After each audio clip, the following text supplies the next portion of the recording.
Morning amphi సమర్పిస్తున్న business breakfast షోకి స్వాగతం. ఏషియన్ మార్కెట్స్లో వీక్నెస్ కొనసాగుతోంది. సో హైదరాబాద్ వాతావరణం లాగా ఏషియన్ మార్కెట్స్లో కూడా ఒక గ్లూమీనెస్ నెలకొంది. సో హైదరాబాద్లో నగరం నానుతోంది. సో వరుసగా చిత్తడిగా వర్షం కురుస్తుంది గత ఆల్మోస్ట్ 30 అవర్స్గా. సో చాలా మబ్బులు బట్టి in fact I should thank our analyst ఇవాళ వర్ష బీభత్సాన్ని రోడ్ల పరిస్థితిని లెక్క చేయకుండా స్టూడియోకి విచ్చేసినందుకు సో ఇద్దరు అనలిస్ట్ శేషు గారు అండ్ రాజేంద్ర గారికి థ్యాంక్స్ చెప్పుకోవాలి. బాలాగారు ఆఫ్ కోర్స్ వర్షానికి భయపడినట్లున్నారు, ఆయన సెలవు తీసుకున్నారు. సో సెప్టెంబర్ 21న ఎఫ్ఓఎంసీ మీటింగ్ జరగబోతోంది. ఆ ఎఫ్ఓఎంసీ మీటింగ్లో వడ్డీ రేట్లు ఏమైనా పెంచుతాం అంటూ ఒక నిర్ణయం వస్తుందా యుఎస్లో అన్న అంశాన్ని మార్కెట్స్ పరిగణలోకి తీసుకొని లాస్ట్ 2 డేస్గా ఇన్ఫ్యాక్ట్ ఫ్రైడే నుంచే ఈ రియాక్షన్ స్టార్ట్ అయింది. ఫెడ్ బోర్డ్ ఇప్పుడు డివైడ్ అయి ఉంది. సో కొంతమంది ఏమో పెంచుతారని, కొంతమంది పెంచరు అంటే. సో ఒక్కొక్క గవర్నర్ ఒక్కొక్క రకంగా స్టేట్మెంట్స్ ఇస్తూ ఉండడంతో మార్కెట్స్లో ఒక కన్ఫ్యూజన్ నెలకొంది. సో ఆ కన్ఫ్యూజన్ ఆసరాగా తీసుకొని ఎప్పటి నుంచో వెయిట్ చేస్తున్న ఒక కరెక్షన్ కూడా మార్కెట్స్లో రావడం మనం చూస్తున్నాం. అండ్ గ్లోబల్ వోలటైలిటీ చాలా ఎక్కువగా ఉన్న సమయం ఇది. నార్మల్గానే సెప్టెంబర్ నెలలో కొద్దిగా వోలటైల్గా ఉంటాయి. సో ఆ వోలటైలిటీ ఈసారి మరింత హెచ్చుగా కనిపిస్తుంది.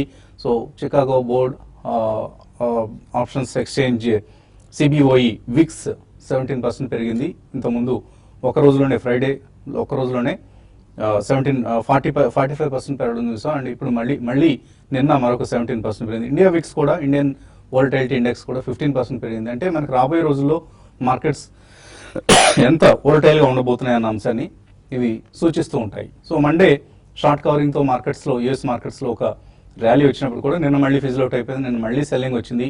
సో వడ్డీ రేట్లు పెరుగుతాయి అన్న ఆందోళన మార్కెట్స్లో కనిపిస్తుంది. సో మన మార్కెట్స్లో కూడా నిన్న ఆఫ్ కోర్స్ మనం బక్రీద్ సందర్భంగా సెలవు తీసుకున్నాం. మండే రోజు మనం చాలా వీక్ ట్రేడింగ్ సెషన్, ఒక పతనాన్ని మనం చూసాం. ఇవాళ మార్కెట్స్ కొద్దిగా flat to slightly negative opening కోసం సిద్ధమవుతున్నాయి. ఎందుకంటే నిన్న ఎస్టీఎక్స్ నిఫ్టీ ట్రెండ్ బట్టి చూస్తే నిన్న ఎస్టీఎక్స్ నిఫ్టీ వోల్టైలిటీ కొంత సద్దుమణిగింది, 0.2% ఇన్ఫ్యాక్ట్ పెరిగింది. బట్ ఇవాల్టి వీక్ ఓపెనింగ్ ఎస్టీఎక్స్ నిఫ్టీ లెవెల్స్ని మనం కరెక్ట్గా తీసుకోలేం. సో మేబీ ఫ్లాట్గా ఓపెన్ అయ్యే అవకాశాలు ఎక్కువగా కనిపిస్తున్నాయి నిఫ్టీకి సంబంధించి, అలాగే సెన్సెక్స్ సంబంధించి. మరోవైపు క్రూడ్ ప్రైసెస్ కూడా ఫాల్ అవుతూ ఉన్నాయి. ఇంటర్నేషనల్ ఎనర్జీ ఏజెన్సీ క్రూడ్ డిమాండ్ను బహుశా రాబోయే రోజుల్లో ఇంకా మార్కెట్స్లో కరెక్షన్ పూర్తి కాలేదు. సో క్రూడ్ డిమాండ్ ఇంకా వీక్గానే ఉండే అవకాశం ఉంది అంటూ తన ఎస్టిమేట్స్ని ఇచ్చిన నేపథ్యంలో క్రూడ్ ప్రైసెస్ వీక్గా ట్రేడ్ అవుతున్నాయి. అలాగే ఇతర కమాడిటీ ప్రైసెస్ వీక్గా ఉన్నాయి. ఈ నేపథ్యంలో ప్రస్తుతానికి పరిస్థితి బేర్స్కు కొద్దిగా అనుకూలంగా ఉందని చెప్పుకోవచ్చు మనం. మేబీ 8700 ఈ లెవెల్స్ నుంచి మార్కెట్ ఇంకా ఫర్దర్గా కరెక్ట్ అవుతుందా, లేకపోతే ఇక్కడతో కరెక్షన్ ఆగుతుందా అన్న అంశాన్ని ఇవాళ ట్రేడింగ్లో మనం తెలుసుకోవచ్చు. అండ్ ఈలోగా వచ్చిన డేటా కొద్దిగా మనకు డిసప్పాయింట్ చేసినప్పుడు కూడా AIP data, factory output data disappoint చేసింది. ఈ మధ్యకాలంలో ఎన్నడూ లేనంతగా 2.4% క్షీణించింది. అలాగే ఇన్ఫ్లేషన్ కూడా తగ్గింది. ఆగస్టు నెల ఇన్ఫ్లేషన్ కూడా తగ్గింది. జూలై నెల ఐఐపీ డేటా డిసప్పాయింట్ చేసింది. ఈ నేపథ్యంలో నెక్స్ట్ మంత్ జరగబోయే ఆర్బీఐ మానిటరీ పాలసీలో మేబీ వడ్డీ రేట్లు తగ్గిస్తారా, ఈ అంశం ఇప్పుడు అందరూ డిబేట్ చేస్తున్న అంశం, ఎకనామిస్ట్ అందరూ కూడా. సో కొద్దిగా బ్యాంకింగ్ స్టాక్స్ ఇవాళ మనకు యాక్టివ్గా ఉండే అవకాశం ఉంది. అలాగే రిజల్ట్స్ డే చాలా కంపెనీస్ రిజల్ట్స్ ప్రకటించబోతున్నాయి. Reliance Communications, NBCC, Kaveri Seeds, GMR Infra, ఇటువంటి చాలా కంపెనీస్ రిజల్ట్స్ ప్రకటించబోతున్నాయి. సో ఆయా కౌంటర్స్లో రిజల్ట్స్ సంబంధిత రియాక్షన్స్ ఉంటాయి, ఎక్స్పెక్టేషన్స్ రియాక్షన్స్ ఉంటాయి. కాబట్టి స్టాక్ స్పెసిఫిక్గానే వాళ్ళు ఎక్కువగా మార్కెట్స్ ట్రేడ్ అయ్యే అవకాశం ఉంది.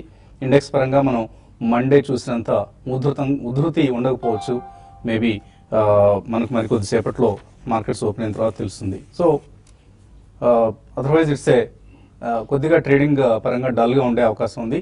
And stay away from further shorts. ఒకవేళ షార్ట్స్ ఉన్నవాళ్ళు కూడా కొద్దిగా స్టాప్ లాసెస్తో షార్ట్స్ మెయింటైన్ చేసుకోవచ్చు. ఎవరైనా సరే స్టాప్ లాసెస్ స్ట్రిక్ట్గా పెట్టుకోవచ్చు. ఎందుకంటే సెప్టెంబర్ 21 తర్వాత మార్కెట్స్ మళ్ళీ పెరుగుతాయి. అప్పటి వరకు ఈ వోల్టైలిటీ ఉన్నా కూడా సెప్టెంబర్ 21 తర్వాత మాత్రం మార్కెట్స్ మళ్ళీ పెరగడం ఖాయం. ఈ నేపథ్యంలో వీక్ ఓపెనింగ్స్ కానీ ఆర్ డిప్స్ని కానీ డిక్లైన్స్ని కానీ బయింగ్కి అనుకూలంగా మార్చుకుని మనం మండే రోజు కూడా చెప్పడం జరిగింది. సో అదే సూక్తిని ఇప్పటికి కూడా కంటిన్యూ చేస్తున్నాం. ఇక మార్కెట్స్ పరిస్థితి గురించి మాట్లాడేందుకు మనతో అనలిస్ట్ సిద్ధంగా ఉన్నారు. సో ఎటువంటి ట్రేడింగ్ ట్రెండ్ వాళ్ళు ఎక్స్పెక్ట్ చేస్తున్నారు? ఐ థింక్ మీరు ఇప్పుడు చెప్పినట్టు బేసిక్ ట్రెండ్ అయితే మనకి డెఫినెట్లీ అప్పే ఉందండి. ఎందుకంటే మనకి hire tops and higher bottoms formation చూస్తున్నాం. అండ్ ఏ రోజైతే మనకి 8476 దాని కింద క్లోజ్ అవుతూనే ప్రాబ్లీ ట్రెండ్ రివర్స్ అని చెప్పుకోవచ్చు. సో అక్కడ దాకా ప్రాబ్లీ డెఫినెట్ గా బై ఆన్ డిప్స్ గా చెప్పుకోవచ్చు. సో ఫాల్ ఎంత సివియర్ గా ఉంటుంది probably I think it's anybody's guess అండి. ఎందుకంటే మనం ఆల్రెడీ డౌ పడక ముందే ఐ థింక్ మన మార్కెట్స్ ఆల్రెడీ అవి సెన్స్ చేసి మనం ఒక 200 పాయింట్స్ అప్ మూవ్ రావటం చేసాం. సో 8723 బ్రేక్అవుట్ ఏదైతే రావటం చేసాం 8960 వరకు. సో ప్రాబ్లీ ఐ థింక్ ఈ డౌ పడినా కూడా మనం ఆల్రెడీ ఆల్మోస్ట్ అక్కడ ఆ లెవెల్లోనే ఉన్నాం.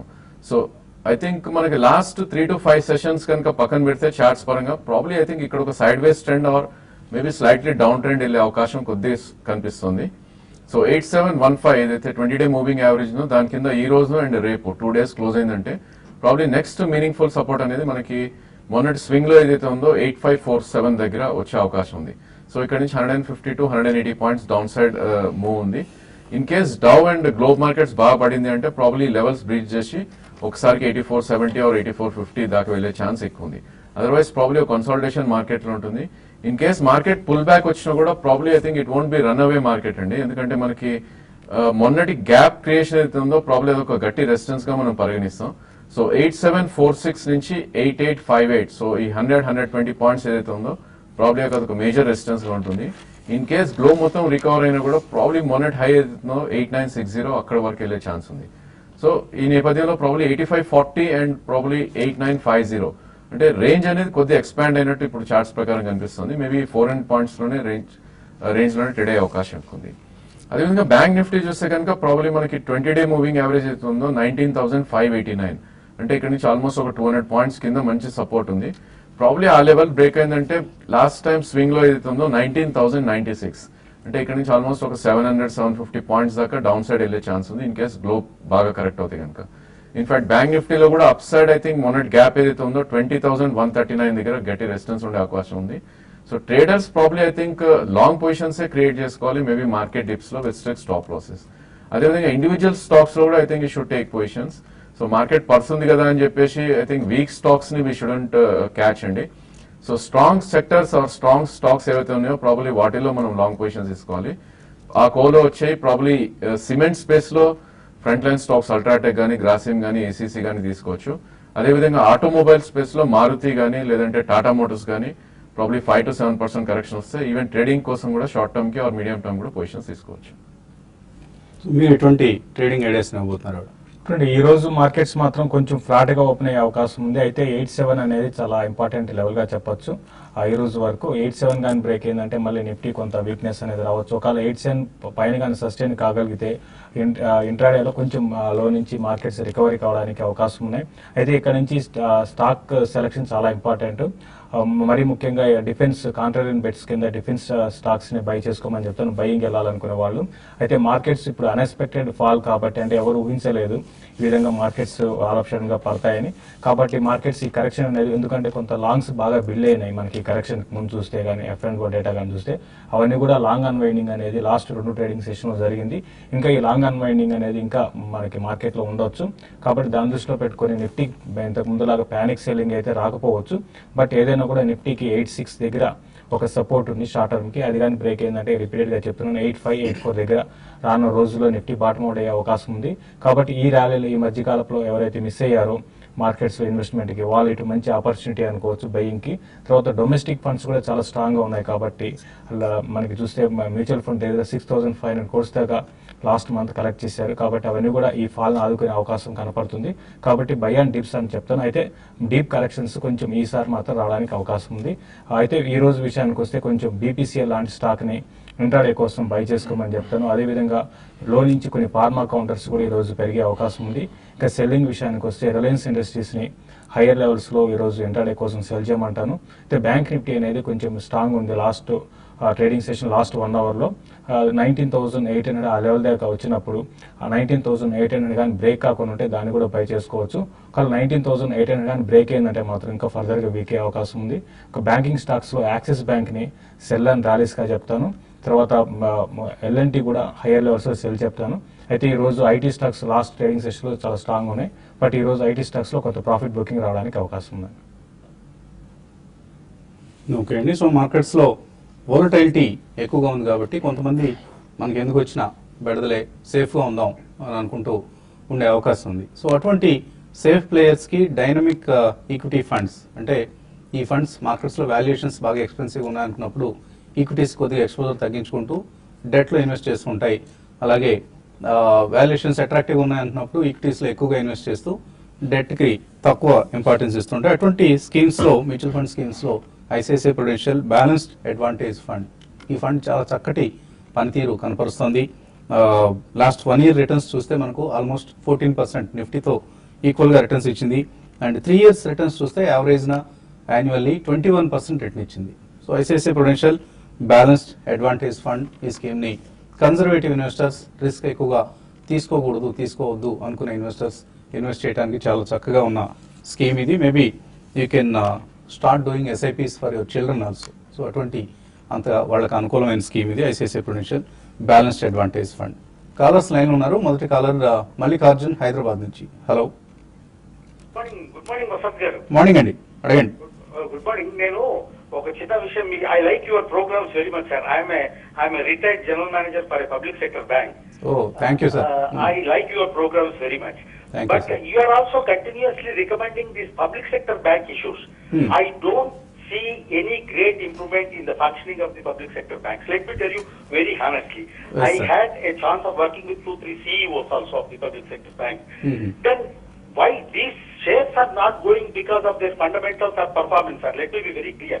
And Okay. in the next, of course, I retired 2-3 years back, which does not indicate any great improvement in the public sector banks as such.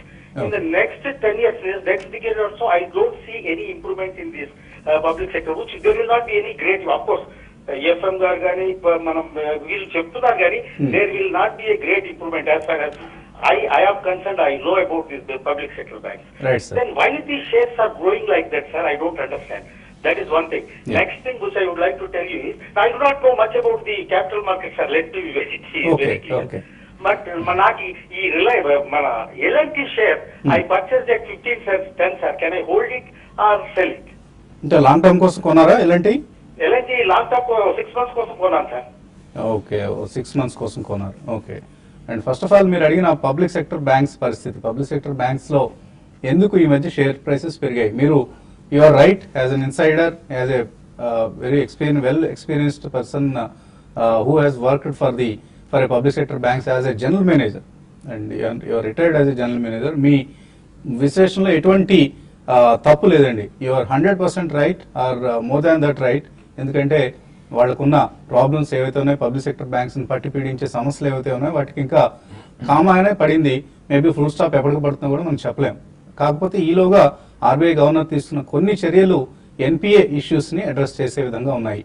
So short term లో కాకపోయినా at least medium to long term లో వీళ్ళ NPA issues address అవుతాయి, NPA problems కొద్దిగా reduce అవుతాయి అన్న ఒక భావన మార్కెట్స్ లో నెలకొంది. ఈలోగా మార్కెట్స్ లో సప్లై తక్కువగా ఉంది పబ్లిక్ సెక్టర్ బ్యాంక్ షేర్స్ లో. ఇంకా ఇప్పటికీ కూడా major share holder, majority stake అంతా కూడా గవర్నమెంట్ ఆఫ్ ఇండియా దగ్గరే ఉంది. కాబట్టి ఇంకా పబ్లిక్ దగ్గర ఉన్న ఈలోగా కొద్దిగా ఇన్స్టిట్యూషనల్ ఎపిటైట్ పెరగడం, ఇన్స్టిట్యూషన్స్ అన్ని కూడా బ్యాంక్ షేర్స్ ని అగ్రెసివ్ గా కొనడం, సప్లై చోక్ అనేది వచ్చింది. సో ఆ సప్లై చోక్ కారణంగా పెరిగాయి కానీ ఫండమెంటల్స్ లో ఇంప్రూవ్మెంట్ వల్ల కాదు అని మీరు చెప్పినట్లే మేము కూడా భావిస్తున్నాం. So maybe only with a long term view one should buy public sector banks, but if you are a near term player don't invest in public sector banks as you rightly said. ఎలాంటి పరిస్థితి ఏంటి? ఇంకోటి అంటే ఏమంటే banks last 3 months నుంచే పెరిగాయండి PSU banks. మిగతావన్నీ కూడా చూసుకుంటే లాస్ట్ 1-2 years లో కానీ చూసుకుంటే హై నుంచి చాలా కరెక్ట్ అయ్యాయి. కాబట్టి అది కూడా దృష్టిలో పెట్టుకోమని చెప్తాను. తర్వాత ఎల్ఎన్టీ గురించి అడిగారండి. ఎల్ఎన్టీ ప్రస్తుతం అయితే వీక్ గా ఉందండి. లాస్ట్ ట్రేడింగ్ సెషన్ లో కూడా చూసాం మనకి 1480 లెవెల్స్ కూడా బ్రేక్ అయింది. మన రిజల్ట్ అంత ఎంకరేజింగ్ గా లేదండి. షార్ట్ టర్మ్ మీతో చూడాలంటే 1420 దాకా రావచ్చు. బట్ ఇన్వెస్ట్మెంట్ పరంగా అయితే మాత్రం డెఫినెట్ గా హోల్డ్ చేయమంటాను లాంగ్ రన్ కోసం. 1600, 1800 కూడా పెరగచ్చు. బట్ ఇప్పుడు ఇమీడియట్ అయితే మాత్రం 1400 టెస్ట్ చేసే అవకాశం ఎక్కువ కనపడుతుంది.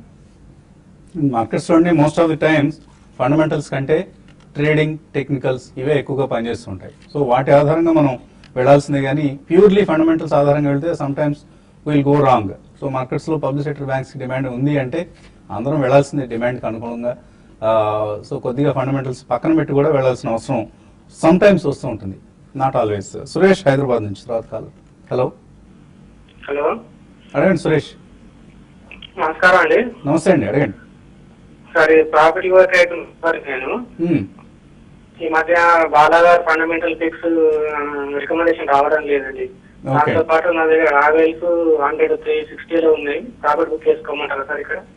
ఏదండి, ఏ కౌంటర్ అన్నారు? హావెల్స్ ఇండియా. హ్యావెల్స్ ఉన్నాయట, ఏం చేయమంటారు? యా, ప్రాబ్లం మీరు ట్రేడింగ్ కోసం అయితే మేబీ ప్రాఫిట్ బుక్ చేయమని చెప్పొచ్చండి. ఇన్ కేస్ మీరు ఇన్వెస్టర్ అట్లీస్ట్ 6 months వ్యూ ఉంటే కనుక డెఫినెట్లీ హోల్డ్ చేయమని చెప్తాను. ఎందుకంటే ఈ stock higher tops higher bottoms form అయ్యి మార్కెట్ కరెక్ట్ అవుతున్నప్పటికీ ప్రాబ్లీ న్యూ హైస్ రావడం చూస్తున్నాం. సో హ్యావెల్స్ ఇన్ కేస్ మీకు 1 to 1.5 year వ్యూ ఉంటే కనుక అబౌట్ 500 దాకా వెళ్లే ఛాన్స్ ఉంది. Currently around 400 rupees market price ఉంది. ఇన్ కేస్ మీరు ట్రేడర్ అవుతే కనుక 50-day మూవింగ్ యావరేజ్ కింద అరౌండ్ 391 కింద మీరు స్టాప్ లాస్ పెట్టుకోండి. అదర్వైజ్ 1 year వ్యూ మీరు హోల్డ్ చేయాలనుకుంటే కనుక డెఫినెట్లీ హోల్డ్ చేయమని చెప్తాను. సో పీవైటీలో బాలాగారు రికమెండేషన్స్ రావడం లేదు, నిజమే, కొద్దిగా బతికిస్తున్నారు. ఆయన్ని మళ్ళీ మనం పుష్ చేసి మరిన్ని రికమెండేషన్స్ ఎక్కువగా ఇచ్చేలాగా ప్లాన్ చేద్దామండి. సో ఇప్పుడు చిన్న బ్రేక్ తీస్తున్నాం.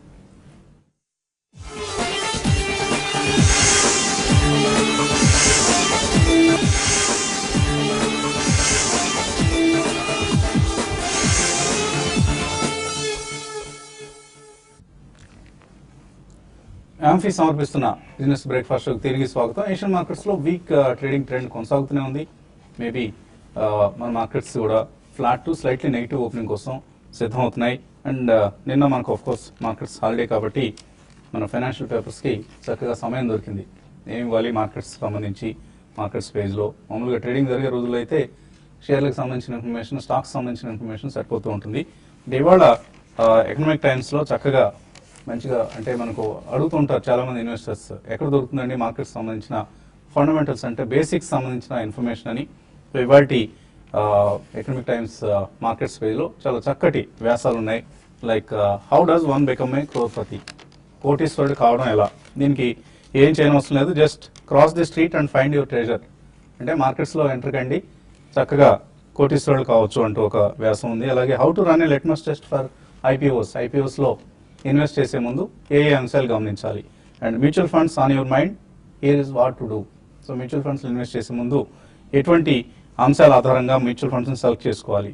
అలాగే stock investing is not only about buying the right stock. కేవలం ఒక రైట్ స్టాక్ని కొనగానే సరిపోదు, మార్కెట్లో అది చక్కగా యాక్టివ్గా ట్రేడ్ కూడా అయితేనే డబ్బులు వస్తాయన్న అంశం ఆధారంగా మరొక ఇది ఇవ్వడం జరిగింది. అలాగే why CAPE ratio scores over traditional PE కంటే ఇంకా అదనపు అంశాలు ఏం పరిశీలించాలి. సిక్లికల్లీ అడ్జస్టెడ్ పీఈ రేషియో అనేది ఒక రేషియో, దీన్ని కూడా గమనిస్తే ఇంకా చక్కటి ఫలితాలు ఉంటాయి స్టాక్ విశ్లేషణలో అంటూ ఒక వార్త ఇవ్వడం జరిగింది.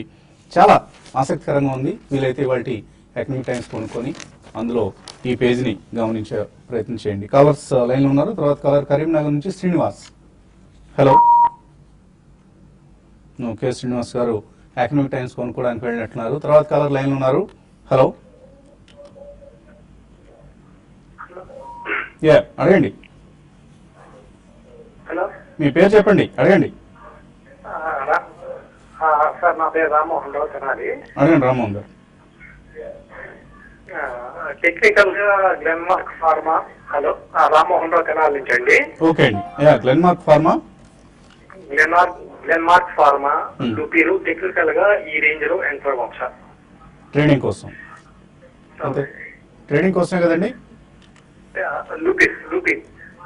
లుపిన్ అండ్ గ్లెన్మార్క్ అర్థమయ్యాయి. ఇవి ట్రేడ్ చేద్దాం అనుకుంటున్నారా, ఇన్వెస్ట్మెంట్ కోసం అండి? లేదు sir, short term investment purpose. Short term positional call లాగా. గ్లెన్మార్క్ చూస్తే కనుక ప్రాబ్లీ ఒక సైడ్ వేస్ రేంజ్ లో ట్రేడ్ అవుతుంది చూస్తామండి. స్టాక్ ఆల్రెడీ 1262 నుంచి ఆల్మోస్ట్ 670 అంటే ఆల్మోస్ట్ 45% కరెక్ట్ అయినాక ఒక side ways and range bound trading మనం చూస్తున్నాం. ఇన్ కేస్ మీరు షార్ట్ టర్మ్ కోసం అంటున్నారు కాబట్టి ప్రాబ్లీ కొంచెం డిప్స్ కోసం మీరు వెయిట్ చేయొచ్చు. మేబీ 859 ఏదైతే 20-day మూవింగ్ యావరేజ్ ఉందో అక్కడ మీరు లాంగ్ పొజిషన్స్ తీసుకోవచ్చు ఫర్ షార్ట్ టర్మ్. అదేవిధంగా 829 అంటే 30 రూపీస్ అక్కడి నుంచి కింద స్ట్రెచ్ స్టాప్ లాస్ పెట్టుకోవాలి. అండ్ మార్కెట్ ఏమాత్రం ర్యాలీ వచ్చి మొన్నటి స్వింగ్ హై 884 నుంచి 910 మధ్యలోకి వస్తే కనుక మీరు ప్రాఫిట్స్ బుక్ చేసుకోవాలి. అదేవిధంగా లోపిన్ చూస్తే కనుక ఈ స్టాక్ మనకి below 200-day moving and almost 20-day moving average కిందే ట్రేడ్ అవుతుంది. సో ఇలాంటి స్టాక్స్ ఐ థింక్ లాంగ్ కి సజెస్ట్ చేయండి. ఎందుకంటే any stock which is below 200-day moving average కొద్దిగా వీక్ గా పరిగణిస్తాం. సో లోపిన్ కరెంట్లీ లాంగ్ పొజిషన్స్ అవాయిడ్ చేయొచ్చు. అలాగే రెండు ఐపీఓస్ కూడా మనకు మార్కెట్స్ లో ప్రస్తుతం కనిపిస్తున్నాయి. ఒకటి జిఎన్ఏ యాక్సిల్స్ అనేది రియర్ ఆటోమొబైల్ యాన్సిలరీ కంపెనీ. ఇది ఆటోమొబైల్ సంబంధించి రియర్ యాక్సిల్ షాఫ్ట్స్, స్పిండిల్స్ ఇటువంటివి తయారు చేసే కంపెనీ. మీడియం కమర్షియల్ వెహికల్స్, ఎల్సీవీస్ అంటే light commercial vehicles, heavy commercial vehicles ఇటువంటి కంపెనీస్కి, ట్రాన్స్పోర్ట్ వెహికల్స్కి, బస్సులకి వీటికి షాఫ్ట్స్, స్పిండిల్స్ తయారు చేసే కంపెనీ. సో ఇప్పుడు ప్రస్తుతం పబ్లిక్ ఇష్యూలో 205 per share lower price band, అలాగే హైయర్ ప్రైస్ బ్యాండ్ 207. సో ఈ ప్రైస్ బ్యాండ్తో ఇష్యూ వస్తుంది మార్కెట్స్లోకి. సో అంతగా స్ట్రెంగ్త్ కనపడలేదు, మేబీ అవాయిడ్ చేయదగిన ఇష్యూ ఇది. అలాగే of course L&T technology services, ఈ కంపెనీ ఐపీఓ కూడా మార్కెట్స్లో ఉంది. దీన్ని కూడా అవాయిడ్ చేయమని మనం రికమెండ్ చేసాం లాస్ట్ మండే రోజు కూడా. సో మేబీ లిస్ట్ అయిన తర్వాత L&T టెక్నాలజీని ఒక చూపు చూడొచ్చు, అప్పటి వరకు అవాయిడ్ చేయండి. ఇక మన కార్యక్రమాన్ని TV5లో ఇక్కడితో ముగించి మళ్ళీ యూట్యూబ్ ద్వారా కొనసాగించుకోవాల్సిన సమయం ఇది. సో యూట్యూబ్లో ప్రోగ్రామ్ కొనసాగుతుంది, బిజినెస్ బ్రేక్ఫాస్ట్ షో. ఈలోగా చిన్న బ్రేక్ తీసుకుంటాం. బ్రేక్ తర్వాత youtube.com/tv5money/live ఈ కార్యక్రమంలో మళ్ళీ కలుద్దాం. Keep watching TV5 and TV5 Money.